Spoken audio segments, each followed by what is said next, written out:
پر اپنی آج کی بات کے ساتھ اپنے یوٹیوب چینل سے آپ سے مخاطب ہوں۔ آج تھوڑی دیر قبل ہمارے ملک کے وزیر اعظم جناب عمران خان نے ایک نہایت ایمان افروز قابل تحسین اعلان کیا ہے۔ انہوں نے کہا ہے کہ اگر اپوزیشن نے جرأت کر کے استعفے دے دیے اور یہ استعفے اسپیکر تک پہنچ گئے تو وہ فوری طور پر عام انتخابات کرا دیں گے۔ اگر آپ کہتے ہیں کہ ہم گھبرانے والے نہیں ہیں تو میں کہاں گھبرانے والا ہوں۔ میں آپ کو کبھی این آر او نہیں دوں گا۔ آپ کو 1000 جلسے کر لیں، 1000 ریلیاں نکال لیں، 1000 دھمکیاں دے لیں، پاکستان کے عوام کے ساتھ میں کبھی غداری نہیں کروں گا۔ یہ پیغام ہے ہمارے ملک کے وزیر اعظم عمران خان کا اپنی تازہ ترین جو انہوں نے ملاقات کی ہے سینئر جرنلسٹ سے، جو اب میں پتہ نہیں کون کون سے سینئر تھے جرنلسٹ ان میں، لیکن بہرحال تھے، ان کے ساتھ بات چیت کرتے ہوئے انہوں نے واضح کر دیا ہے کہ وہ جھجکیں گے نہیں کسی صورت میں اپنے فرائض کی انجام دہی سے، وہ کبھی نہیں گھبرائیں گے اس اپوزیشن کے سامنے۔ میں یہاں ایک آپ کو ڈاکومنٹ دکھانا چاہتا ہوں، اور یہ میں جناب عمران خان کو بھی دکھانا چاہتا ہوں۔ یہ بیسیکلی آپ دیکھ لیں، زیادہ یہ نوٹس لیے ہوئے ہیں، اور یہ ہینڈ رائٹنگ جو آپ دیکھ رہے ہیں اس مطلع جلیل کا ہے جس نے یہ ملک بنایا تھا، جسے ہم قائد اعظم کے نام سے جانتے ہیں، محمد علی رحمۃ اللہ علیہ۔ انہوں نے ان نوٹس میں جو انہوں نے اس میں تاریخ بھی درج ہے، یہ ہیں 10 جولائی 1947، تقریباً 34 روز قبل پاکستان کے قیام سے۔ انہوں نے ان نوٹس میں لکھا ہے کہ پارلیمانی نظام حکومت دنیا میں ہر جگہ برطانیہ کے علاوہ ناکام ہو چکا ہے، پاکستان کو بھی چاہیے کہ وہ صدارتی نظام اختیار کرے۔ یہ انہوں نے مشورہ دیا تھا، اور میرے پاس یہ یقین کرنے کے لیے بے شمار اسباب موجود ہیں کہ جتنا وقت پاکستان کے بعد قائد اعظم جیے، تقریباً 1 سال اور 26-27 دن، وہ یقینی طور پر اس میں سے بڑا حصہ جب تک وہ صحت مند رہے، وہ آئین پر کام کر رہے تھے، وہ پاکستان کا آئین سوچ رہے تھے، بنا رہے تھے۔ اسی وجہ سے انہوں نے گورنر جنرل کا عہدہ اپنے پاس رکھا، اسپیکر کا عہدہ اپنے پاس رکھا، اور انہوں نے بڑی محنت کی۔ انہیں پتہ تھا کہ ان کا وقت آنے والا ہے، اس سے پہلے کہ اللہ تعالیٰ انہیں بلا لے اپنے پاس، وہ چاہتے تھے کہ اپنا فرض انجام دے دیں۔ بدقسمتی پاکستان کی یہ ہوئی کہ وہ آئین نہ دے سکے اس ملک کو، اور وہ نہایت پراسرار حالات میں خالق حقیقی سے جا ملے۔ میں پراسرار حالات اس لیے کہہ رہا ہوں کہ مجھے پتہ نہیں کیوں شبہ ہوتا ہے، یقین ہوتا ہے، جو بعد میں شواہد بھی ایسے سامنے آئے کہ یہ بات ملک کے جاگیرداروں کو، نوابوں کو، وڈیروں کو یہ پسند نہیں آئی تھی کہ قائد اعظم ان کی جاگیروں کو ایک قوم میں ضم کر دیں گے، ایک ملک میں ضم کر دیں گے۔ وہ اپنی جاگیریں قائم رکھنا چاہتے تھے۔ پنجاب کے جاگیردار پنجاب کو اپنی جاگیر سمجھتے تھے، سندھ کے جاگیردار وڈیرے سندھ کو اپنی جاگیر سمجھتے تھے، اور یہی بلوچستان کے سردار تو خیہی سردار تھے، کہتے ہی اپنے آپ کو سردار تھے۔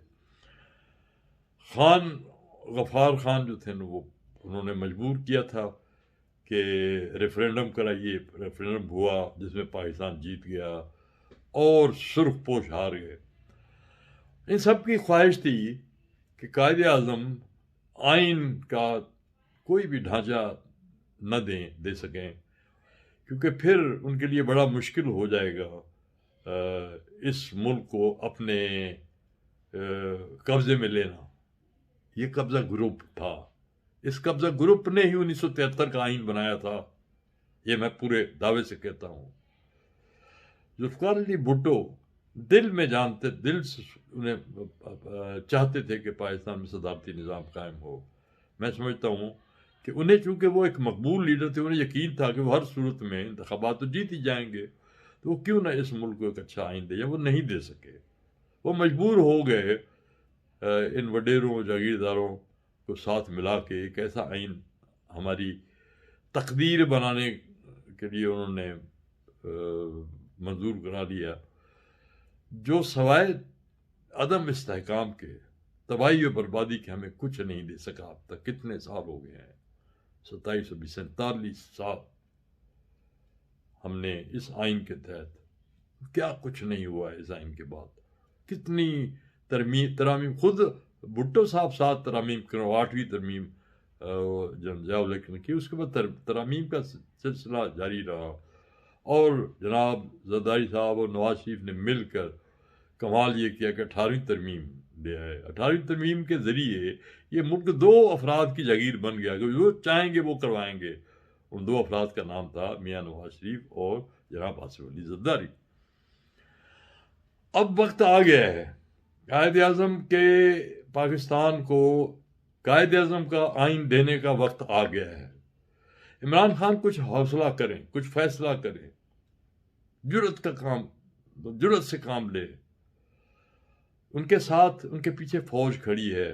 مجھے پتہ ہے، اس بات کا علم ہے کہ ہماری فوج بھی جانتی ہے کہ یہ جو جمہوریت کا، یہ پارلیمانی جمہوریت کا ناٹک اس ملک میں نہیں چلے گا، اور اسی ناٹک کی وجہ سے انہیں بارہا مداخلت بھی کرنی پڑی ہے، کیونکہ بارہا ملک جو ہے وہ تباہی و بربادی کے دہانے پہ لے جایا گیا ہے ان نام نہاد سیاستدانوں نے، جن میں کوئی بھی قائد اعظم کے بعد کون، جو کچھ لوگ آئے تھے، منصور وردی پڑھے لکھے آدمی تھے، ایک لیڈر تھے، لیکن ان کی شناخت جو تھی نا، وہ تو اسی وقت ایکسپوز ہو گئے تھے جب انہوں نے ایک انٹرویو میں، میرے خیال میں یہ انٹرویو انہوں نے لبنان میں دیا، بیروت کے ایئرپورٹ پر، کہ 0 + 0 + 0 + 0 = 0. یہ انہوں عربوں کے بارے میں کہا تھا.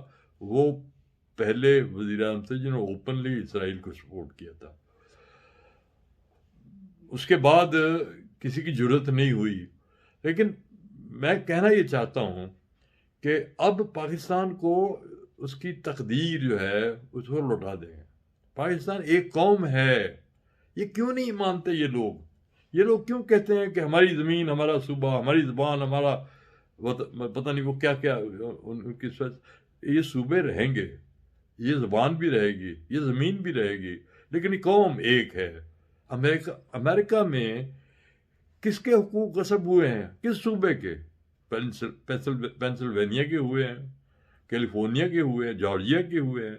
آپ کو تو علم ہے کہ ساؤتھ جو تھا امریکہ کا، یونائٹڈ اسٹیٹس آف امریکہ کا ساؤتھ جو تھا، اس نے ایک سول وار لڑی تھی علیحدگی کے لیے. وہ اپنا آئین خود بنانا چاہتے، کانفیڈریٹس کہتے ہیں انہیں. وہ لیکن ابراہم لنکن اڑ گئے. انہوں نے کہا کہ میں امریکہ کو قائم رکھنے کے لیے لاشوں کے انبار لگوا دوں گا. وہ لگوائے انہوں نے. 20 لاکھ افراد امریکہ کو ایک قوم بنانے کے لیے لقمہ اجل بنے. خدا نہ کرے کہ پاکستان میں یہ نوبت آئے، لیکن پاکستان کو اب ایک قوم بننا ہوگا. یہ وقت آ گیا ہے کہ ریفرینڈم کرایا جائے کہ پاکستان کے عوام قائد اعظم کا آئین چاہتے ہیں یا ان وڈیروں کا آئین چاہتے ہیں جنہوں نے ذوالفقار علی بھٹو کے ساتھ مل کر یہ آئین ہمیں دیا تھا، جو سراسر نفی ہے اسلام کی. اسلام میں اس قسم کی گنجائش ہی نہیں ہے.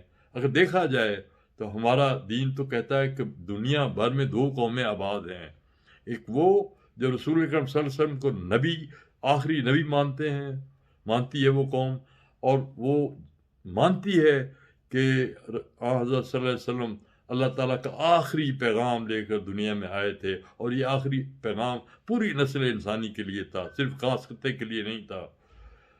انہیں اس لیے ہم 2 جہانوں کا نبی مانتے ہیں. اس لحاظ سے دیکھا جائے تو پاکستان میں یک جماعتی نظام ہونا چاہیے. اس کے اندر جمہوریت ہے. کیا یک جماعتی نظام کا تجربہ چائنا میں کامیاب نہیں ہوا، اس سے زیادہ کامیاب تجربہ اور کیا، اس نے ہلا دیا ہے امریکہ کو، سارے یورپ کو. ان کی جمہوریتیں خطرے میں ہیں. انہوں نے پوری کوشش کی کہ کسی طرح سے وہاں ڈی اسٹیبلائز کریں، وہاں بھی جمہوریت نام کی چیز جو ہے اس کا بیج، یہ جو پارلیمانی جمہوریت ہے اس کا بیج بویا جائے، لوگ کامیاب نہیں ہوئے. چائنا نے ٹینک چلا دیے تھے ٹرمنن اسکوائر پہ اس سازش کو ناکام بنانے کے لیے. تو میں بھی سمجھتا ہوں کہ میں ذاتی طور پر میں کبھی بھی میں نے کمپرومائز نہیں کیا اس پارلیمانی جمہوریت کے ساتھ. اور سن 1990 کی دہائی میں تو ہم نے دیکھ لیا کہ یہ میوزیکل چیئرز کا کھیل اب یہ قوم برداشت نہیں کر سکتی کہ آج تم کل وہ، کل میں، آج تم، مگر یہ پتہ نہیں کب سے یہ، ابھی تو یہ کھیل اور زیادہ شدت کے ساتھ کھیلا گیا. یہ کمپرومائز جو ہوا تھا نواز شریف میں اور زرداری صاحب میں، وہ یہی ہوا تھا کہ ہم بانٹ لیں اس ملک کو، اس ملک کی تقدیر کو. لیکن نواز شریف جو ہے وہ بانٹنے کے قائل نہیں ہے، وہ سارا ہڑپ کرنا چاہتے تھے. اور یہی وجہ ہے کہ یہ ملک جو ہے عمران خان کو موقع ملا آگے آنے کا. اور عمران خان نے جو جنگ لڑی ہے، اب اس جنگ کا ایک ہی انجام ہونا چاہیے کہ یہ پاکستان اس لٹیروں کے ٹولے سے ہمیشہ کے لیے آزاد کرا لیا جائے. اگر ان کی ہمت ہے تو لڑیں آ کے الیکشن صدارتی نظام میں، لائیں اپنا امیدوار عوام کے امیدوار کے سامنے. اور عوام کا ایک ہی امیدوار ہے، اس کا نام ہے عمران خان. عوام پاکستان کی فوج کے ساتھ ہے، عوام عمران خان کے ساتھ ہے. اگر وہ عمران خان کے ساتھ نہیں ہے تو پھر ہمت کریں، وہ بھی مطالبہ کریں کہ صدارتی نظام نافذ کریں، 1 to 1 مقابلہ ہو جائے، پتہ لگ جائے کہ یہ ملک عوام کا ہے یا ان لٹیروں کا ہے.